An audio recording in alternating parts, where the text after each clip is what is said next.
What is up, everyone? I'm Jimmy Conrad, and I'm here at Caro Cubere in Bucharest, Romania, with two of my favorite people, Brandon Smith and Richard Buckley, and we're going to give you guys a preview of FUT Champions Cup Stage 2. I'm very excited to be here with you fine gentlemen. How you guys doing? We're so excited to be back. Obviously, we're here about a week ago, I think it was. Obviously, not in this location, a very special place, but hopefully another fantastic tournament this weekend.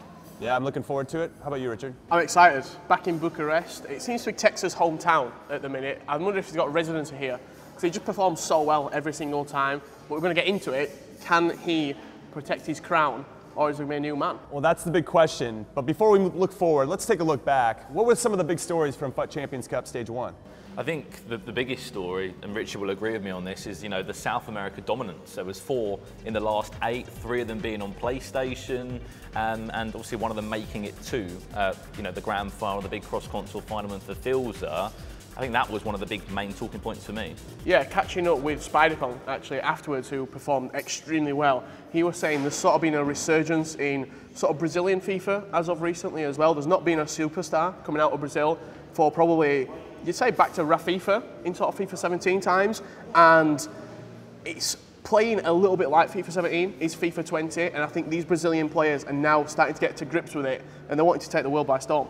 Is there anything that they're doing differently that they're saying? Is there any kind of tactical stuff that they're using that are making a big difference? I think the patience, they're not.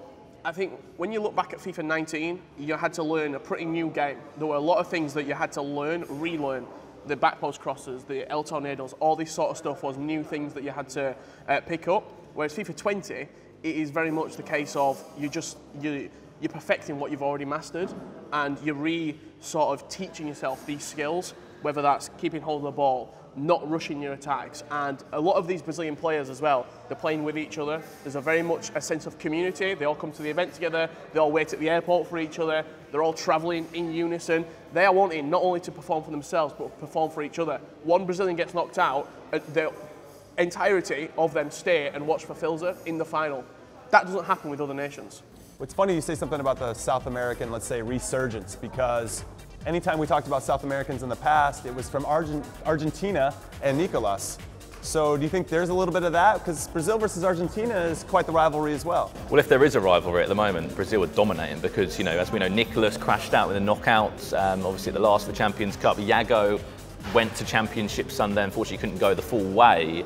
But Brazil this year, as you mentioned, Richard, they've just come out and they've just been dominating, so far, as they did in FIFA 17, the FIFA 18 days, when we were like, you see him Rafifa when he was at PSG doing what he did. But I think, the reason why we're seeing all these different names at the moment is because we're at such an early stage in the competitive year, and people haven't found their way of playing yet. They haven't found a winning formula, as you said. They don't know what works, what doesn't work, and there's only a handful of players who still can win, such as Tex, who I think is a fantastic story. Unbeaten, was it 3 years in a row now, wins the first major of the year. Like, this guy, are we in for another year of Tex dominance? I mean, it's shaping up that way. Now, tell me about 2 other players that were heavy favorites going into FUT Champions Cup Stage 1, Emma Sassari and Mo Abba. They both crashed out pretty early. Yeah, I think if you look at Sassari, he's always been a slow starter. If you look at his sort of last 2 years in FIFA Global Series, it weren't even it, Barcelona. And for Bucharest, he wasn't competing either. What happens at the second event? He always wins it. So I'm expecting a strong Sassari performance. I think with Mo Abba, I think Is he putting too much pressure on himself? I think he's on a high from winning the World Cup still. And I also think he's really struggling to adapt to FIFA 20. It's, as we've said multiple times, such a different game to FIFA 19. And I think he will get better. He will continue to grow as a player at Focus Clan. But right now, I just think he's got to go home and he's got to perfect the game, because he's far from, in my opinion, he's far from the level that he needs to be to compete. Well, we could argue he peaked at the right time last year, right? By being hot at the E-World Cup. I think the story we take from that as well, Jimmy, that last year we saw Mo Abba at, I want to say, pretty much every event that we were able to commentate on and be a part of as the Global Series. He's in the final 4 of the Continental Cup, which was the first tournament of the year. For Champions Cup 1, he was doing so well in Swiss. I think he went 5-0. Unfortunately, didn't win that, but he was always making knockouts. But to the question of why we don't think Mo Abba is so good at the moment, as you said, on that high from the World Cup, but also he's been so busy. Like, has he really had time to dedicate himself to playing the game. Obviously, coming into this tournament, he has qualified off his own back. He didn't go through the Masters system, so he would have learnt from that first FUT Champions Cup, and I'm interested to see how he'll get on this weekend. This sounds like World Cup champion problems to me, right? Being so popular. Jurgen Klopp knowing who you are, taking photos with all the best players in the world. Pretty incredible what happens after you win a title of that magnitude. Okay, now let's move forward then to FUT Champions Cup Stage 2. Who do you like in this one? Is it just Tex all the way, given his dominance in Stage 1? I think, you know, I don't need to keep hyping up the South Americans, but there's 11 Brazilian players at this tournament, plus which means there's Iago probably 15 Germans here, right? Yeah, and that's, you know, that is the story, isn't it, normally of big majors, that Germany make up a quarter of the pack of players. Brazil are doing it now. Like, you know, where has this come from? You know, they're just really enjoying FIFA 20. But back to your point, who am I looking forward to watching? I think Tex is just going to be Tex again, and he's probably going to be dominating the tournament. I think for Filza was an eye-opener to see, you know, how good maybe a new PlayStation player could be coming out into that pack now. As you know, it's not a Maestro, it's not a Nicholas, it's not a Mo Alba, it's not a Lev Vinken. At the moment, we're looking at for Filza as, you know, the top player on the PlayStation. I don't know if you remember last year, FUT Champions Cup 1, we were talking about for Filza, we were saying he's scoring these unbelievable goals.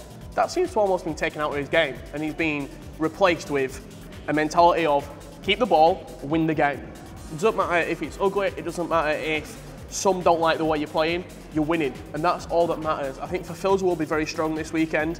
I think Lyrics has got a point to prove after losing to Tex last time out in Bucharest. I think he's going to come very strong and sort of want to avenge that defeat. I think Dasari's got a fire under him right now. I always win the second event. Tex is starting to dominate already. I also think on the PlayStation, watch out for Joxan. I was going to say, there's a lot of players making their major debut in this one.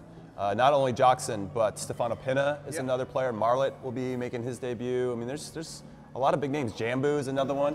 Yeah, I think it's a really good opportunity with such a small time between FUT Cup 1 and FUT Cup Stage 2 that there's not a lot of time to get better as such.